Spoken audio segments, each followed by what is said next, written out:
sai ce bari in tashi in zagaya ƙofar baya in rufe.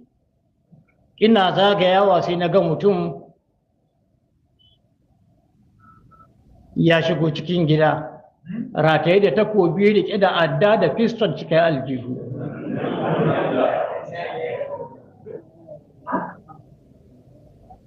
Nan take na karanta addu'o'in da nake yi sai jikin shi ya ɗaurawa.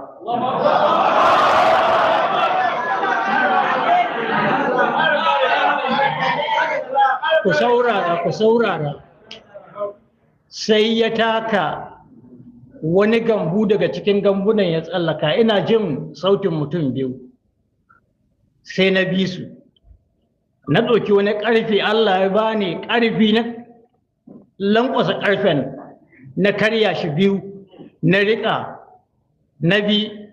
Ni ne har bisa titin Gusau Road.